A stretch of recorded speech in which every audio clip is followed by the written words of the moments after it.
different than what we like to think of it as. All right, today in college football high school football commitments, the city of Duncanville, great football program. Love their coach, Reggie Samples. We do local high school football, and we saw Caden Durham at Duncanville as a freshman, and we're like, whoa, that was 3 seasons ago. He's a senior coming up. He committed today to LSU. But 5-star defensive lineman and a megastar, and not that Durham is not Colin Simmons. We saw him when he was a young pup on a school loaded with talent today, committed to Texas. He is one of the best defensive players, if not perhaps the best defensive player in the country. So LSU and Texas dip into Duncanville, Texas, where everyone could probably just get a hotel room and recruit there every day and be in pretty good shape with their talent. Yeah, Durham's a great weapon. He'll be fantastic in that LSU offense. Great pickup for the Tigers. I know they would have loved to have double dipped and pulled off the Duncanville duo. I don't get as involved in the dramatics of these presentations as I used to. I know yesterday Colin Simmons or somebody surrounding it was like, we're going to shock the world. So all of a sudden it was like, that means he's going to SMU. And it's like, okay, I'll use my speculation energy on the realignment side. I don't do it really as much with recruiting anymore. So, I was wondering, is there going to be a big shocker? And no, there wasn't. I mean, Caden Durham goes to LSU again. Great pickup for them. Really, really good player. But Colin Simmons was the crown jewel of today that everybody had eyes on. And not surprised that he picked Texas. I mean, they were, a favorite along the way. LSU, obviously, SMU to a lesser extent, and everybody in the country pretty much had offered him. I don't know what his final tally was of 107 offers out of the possible whatever, but I'm sure he probably got close to having them all at some stage.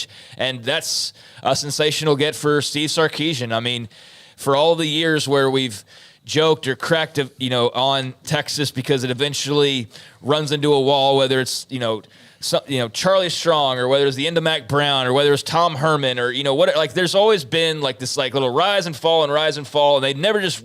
It's been a while since they've risen and just kind of stuck there, but it feels like that's what Sarkisian's putting together. It does, between the move to the SEC, their recruiting, just what all of that's going to mean together.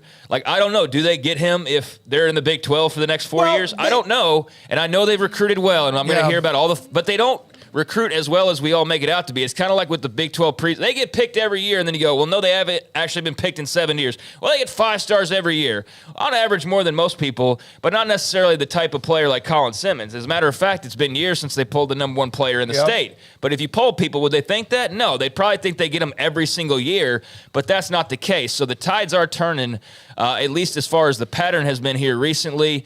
And, you add in the influx of even more money and the separation that they'll now have, the SEC tie-ins, the renewal of the A&M rivalry, all these connections now with the Bamas, the Georgias of the world, and Sarkisian himself and what he's, been able to put together.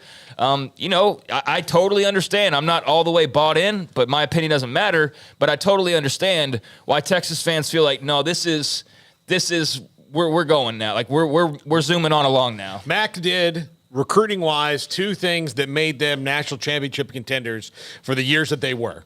And it was, 1, he hit on quarterbacks. 2 of them in particular. Yeah, but he did. He had a pretty good, building up. They had a pretty consistent little go. Then they hit on the quarterback of all quarterbacks for Texas and Vince Young, and then Colt McCoy, who is as good of a college quarterback as there ever will be because of his consistency and what he's able to accomplish and win games. And they got big dudes. They got the best big dudes. I remember the one year, and it might have been 2003, 2 or 3. So by the time those guys were juniors and seniors, it was 2005. I remember reading, and they had the 6 of the 8 best off the offensive linemen that committed all in the one class. And I went, well, they're all not going to play at the same time. And then you're like, oh, well, that doesn't really matter. It'll all work itself out. If you want depth, though, that's what you wanted in the defense and offensive line. And their defensive line was just getting guys left and right and left and right. It still takes the once-in-a-lifetime guy. Yeah. Because Alabama's won without the 5-star quarterbacks, and they won – they have once-in-a-lifetime guys at every other position. No, that's right. They won with the high 3-star that had 5-star running backs, 5-star wide receivers, 5-star offensive linemen, and 5-star tight ends. But Texas, it took God almost playing football in a way. That's too harsh. But it took that type of player. And even then, he was just so damn good. And Texas had a lot. Vince Young. And then, of course, Colt McCoy had a good run until his season ended in that championship game with Alabama. Yeah, but I mean, it's a huge pickup for them. No, it's massive. I mean, that's 2 years in a row. You got Arch Manning, the biggest recruit maybe ever last year. I mean, we don't know what a player he's going to be, but we know the PR that they've gotten off that alone and will continue to get just having him on the roster. I mean, dude signed a card that's worth more having never played a college football down than most everybody watching the show will make in a year probably. Like he's a different level of star, and we've seen nothing of him on the field in Burnt Orange other than, spring game. So you have a guy like that. You follow that up with a 5-star number 1 player in Texas like Colin Simmons.